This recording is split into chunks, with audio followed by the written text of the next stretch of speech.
The term performance SUV is an oxymoron.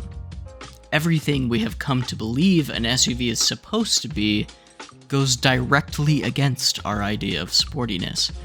It's a phrase that shouldn't really exist. So why does it?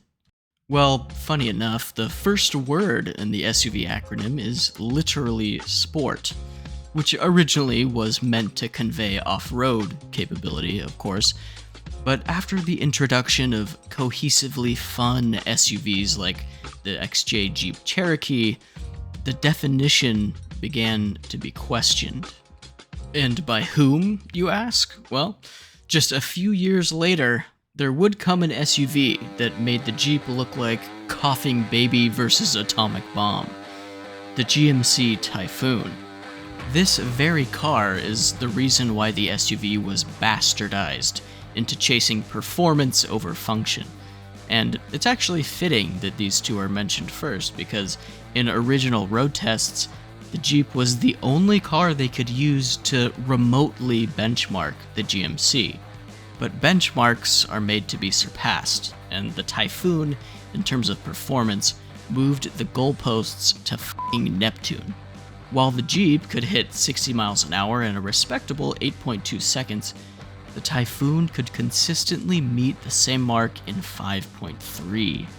And no, I can't in good conscience claim that the Typhoon was a natural competitor of the Jeep.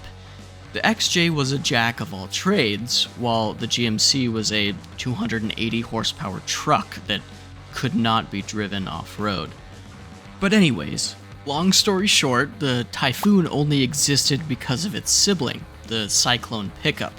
They hired a third-party company who did some prototype dirty work, installing a turbocharger on the top trim 4.3-liter V6 from the S15 truck platform, and driving all of that through an all-wheel drive system.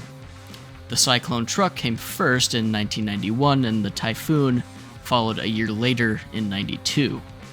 And yeah, its unrefined truck underpinnings, live rear axle, and oodles of unsprung weight made it precarious to drive fast, but on paper, its ludicrous acceleration numbers would make it quicker than the Porsche 944 Turbo S, the BMW M5, the Mustang GT, and even the Ferrari 348 TS in both 0 to 60 and the quarter mile. And oh yeah, braking too. From here, everything would slowly begin to change. And rather than America continuing to define the fast mommymobile concept, it was actually Germany that kept the ball rolling with this car. It was big, it was fat, and it wasn't particularly pretty. It was a Mercedes-Benz, the ML55 AMG. This was the first modern SUV that Mercedes deemed worthy of an AMG badge, following the frankly outdated AMG G-Wagon from 1993. But regardless, people were confused by this car. The idea of a luxury SUV on its own felt foreign to the magazines at the time, but a performance luxury SUV? They simply didn't know what to expect. The unique personality of this car starts immediately with the name, ML55. These numbers are supposed to refer to its 5.5-liter V8. Sounds normal, huh? But it's not. And it's not 5.5 liters, it's actually 5.4 liters. And this wasn't even a new engine. The M113 V8 was basically a stroked-out version of the SL500's 5-liter V8 with 1 cam per bank and a bunch of additional upgrades. But quirky nomenclature aside, the ML55 AMG with its 342 horsepower motor and fancy styling made for a near 5,000-pound vehicle that was the fastest SUV on the planet in the year 2000. And not only could it reach 141 miles an hour in testing, but its all-wheel drive system could claw its way to 60 miles an hour in just 6.8 seconds. Still, though, the ML55 was technically a step back compared to the Typhoon. That thing was a second and a half quicker to 60 miles an hour and had better road holding grip as well, proving once again how impressive it truly was. But where does the performance SUV go from here? Luckily, we can drive about 15 miles up the road through Stuttgart to find our answer.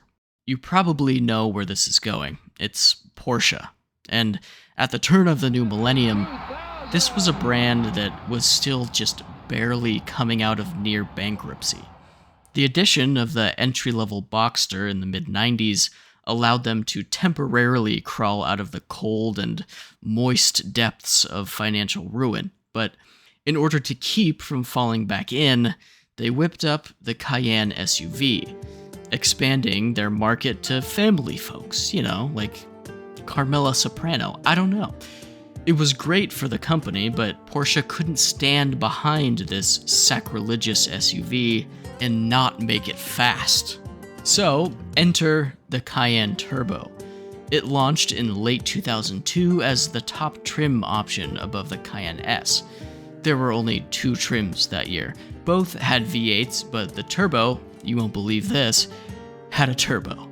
2 of them, actually, strapped to its quad-cam 4.5-liter V8, good for 450 horsepower and 457 pound-feet of torque.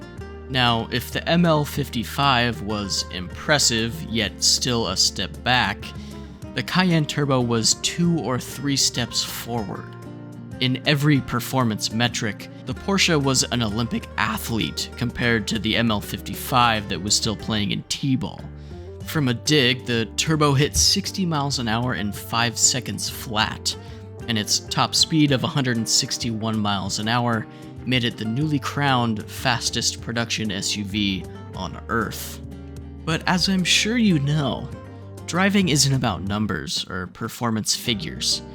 It's about the experience, and that might be where the Cayenne Turbo loses one imaginary step forward. This road test from 2003 put it perfectly when they wrote, quote, "Is it the Porsche of SUVs? Question mark. We hoped for a little more Porsche and a little less SUV." I need to come clean with you, though. I deliberately ignored a car that should have come before the Cayenne, the BMW X5 4.6 IS. It debuted a full year before the Cayenne Turbo and was developed in direct response to the ML55 AMG. And unsurprisingly, it kicked the shit out of that ugly Benz and even bested the Cayenne Turbo's skid pad grip and the 911 Carrera's braking ability from 70 miles an hour. But the BMW is a footnote here for me, because I'd argue that the Cayenne was a bigger step forward in overall performance than the 4.6 IS. And all things considered, the journalistic verdict was mostly the same as the Cayenne. It made the mass and weight disappear in a straight line, but when judging it as a sports car, it fell convincingly short. Journalist Aaron Robinson once wrote, "Even with its standard X5 Sport package suspension, the 4.6 IS still doesn't make you feel as though you're in a sports sedan, more as if you're sitting on the roof of one." So what now?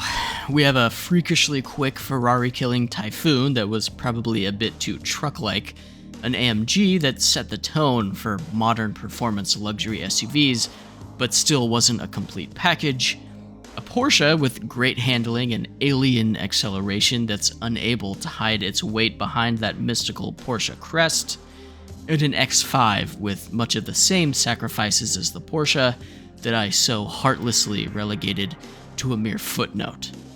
Where does our story continue? Well, firstly, this is starting to feel too much like a German Wiener Fest. Wiener Schnitzel Fest.